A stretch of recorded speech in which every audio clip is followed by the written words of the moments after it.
This Family Life News podcast is made possible by the support of listeners like you.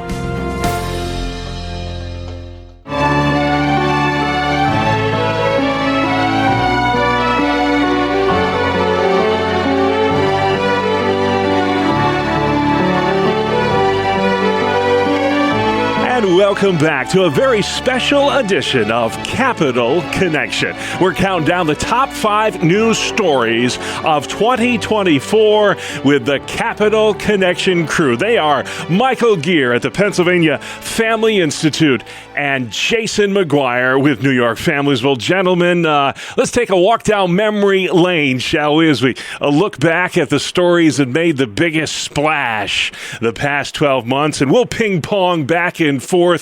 And without further ado, Jason, I want to begin with you. What was your 5th biggest story of the year in New York? Well, that's the codification of the Empire State. I mean, this was the year that weed really took a hold in our state. There's been this multi-year rollout now. It's been a debacle all the way through. Now you have the dispensaries asking for state bailouts, and you also have just the smell of weed everywhere. It's just been a terrible thing for New York. The data is beginning to come out. It is addictive, that it does affect teen use, but for our state, it's going to be too little, too late. Yeah, there were a few topics we discussed more on this program this year than that. Michael, what was your 5th biggest story of the year in Pennsylvania? I guess I would say it was the fact that Pennsylvania was the number 1 swing state in the election, and specifically to point out our governor, Josh Shapiro, was not picked by Kamala Harris as her VP candidate, and that may have actually been a deciding factor in the election. Yeah, that was huge.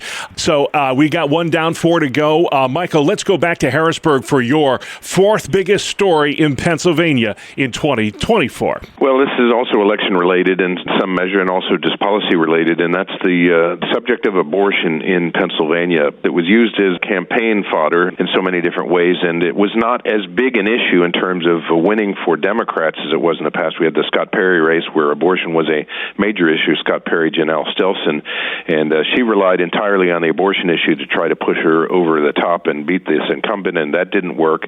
And then also in the legislature, we saw the defeat of numerous pro-abortion legislation in the General Assembly, for which we're grateful. Jason, I'd be curious to learn what your 4th biggest story in New York was this year. Well, I think this was the year that the redrawn congressional maps made a difference in the Democrats picking up seats they had lost in the previous midterm elections. It did not ultimately help them in the end, in the sense that we still have a Republican-led U.S. House majority coming in the new year, but it did mean that New York lost some of its congressional influence on the Republican side of the aisle. That was a big story, not unexpected after those maps were redrawn, but it did have an impact on what will happen here in the Empire State. Jason, let's stay in Albany. Your 3rd biggest story of the past 12 months. Well, it was the anti-Semitism that we saw here in New York. You can look at the college campus controversies that were occurring, but it's really a larger issue. There was this undercurrent of anti-Semitism that really reared its ugly head. You saw it particularly in the progressive far-left wing of the Democratic Party, and that led to a splintering in the party.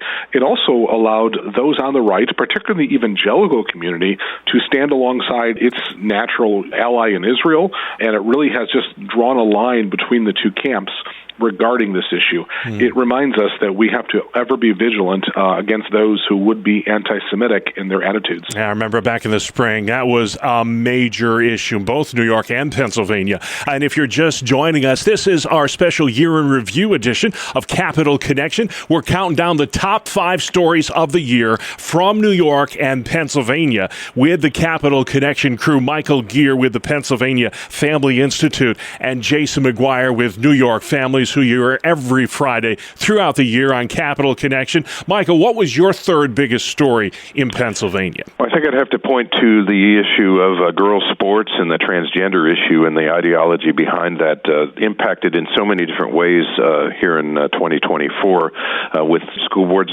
passing policies to protect girls' sports, fighting against the Biden administration's Title IX changes. And then in addition to that, it impacted elections. The exit polling showed that a lot of people were voting in the presidential race and others on that issue. And then lastly, the exposing of Children's Hospital of Philadelphia and other children's hospitals here in Pennsylvania that are engaged in transgender surgery and cross-sex hormones, exposed by our work at Pennsylvania Family Institute in combination with the organization called Do No Harm. Yeah, that was a major report, that Do No Harm report, just showing how many millions in taxpayer dollars are funding not just sex change operations, but sex change operations on kids in Pennsylvania. So major story. Well, hey guys, just like that, 3 down, just 2 to go. The top 2 stories of the year from New York and Pennsylvania. Jason McGuire at New York Families, what was your second biggest story of the year? Well, that was certainly the passage of Proposition 1. Proposition 1 was being pushed by the pro-abortion crowd here in New York, and while that was really downplayed in the election, I don't think that was a key issue for a lot of people, the transgender issues in Prop 1 will probably become a major issue in the time to come. It will impact, no doubt, nonprofit organizations, Christian schools, parental rights, and others. So that's a troubling story in New York that probably court cases to come and even legislation introduced will show how far transgender rights have come in the Empire State and how difficult it may be for those of us in the Christian community who hold to a biblical understanding of human sexuality. And I had that number 1 on my list, just for those who care. What's this going to mean for parental rights, religious freedom, privacy protection?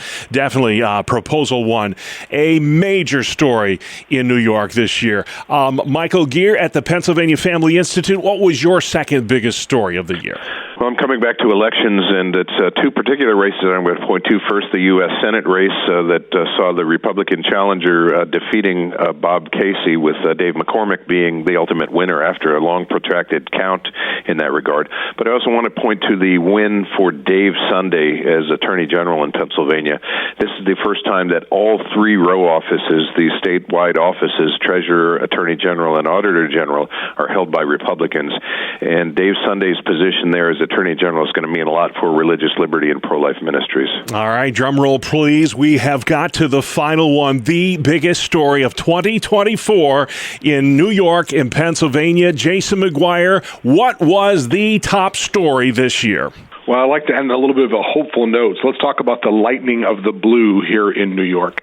You know, the last election, and really going back to even the gubernatorial election with Lee Zeldin running against Governor Kathy Hochul, showed that there is a change that is occurring in the Empire State. Maybe we're not as deep a midnight blue as we thought. Maybe it's a little more of a sky blue. Okay. And so while the enrollment advantage is still there for the Democratic Party, there is a resurgence, particularly the independent voter, that is now looking at the issues. And I think some of the transgender issues that we referenced earlier in this program is having an impact on that. People are waking up that something is not working in Albany, and they are starting to act differently in their voting beliefs, and in the polls are indicating there may be a lightening of that blue that's occurring. All right, well, Michael, you get the last word. Such a monumental year this year, not just because of the presidential election year, but so many issues that affect faith and family values.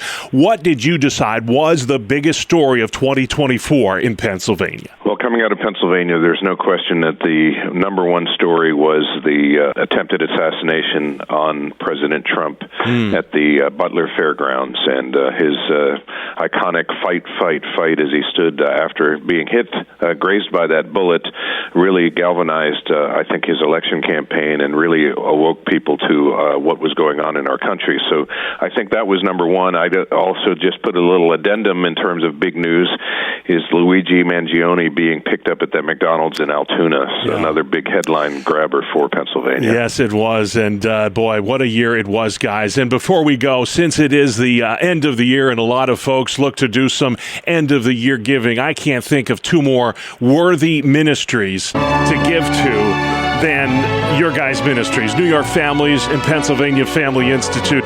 Jason, if you would, what's the best way folks can reach and give to you? Well, our website is simply newyorkfamilies.org, and there's a donate button there on the homepage. We certainly appreciate the support of listeners across the state. And if you've benefited from Capital Connection and would like to show your appreciation, Michael, where can folks help out the PA Family Institute? Yeah, we have a $100,000 challenge grant between now and the end of the year that'll double contributions. They can go to pafamily.org/donate. Thank you for listening to this Family Life News podcast. If you've been encouraged by what you've heard, please share it with others and click the subscribe button to automatically receive future episodes. Family Life is a listener-supported ministry. Podcasts like this are made possible by your financial partnership. Find out more at familylife.org.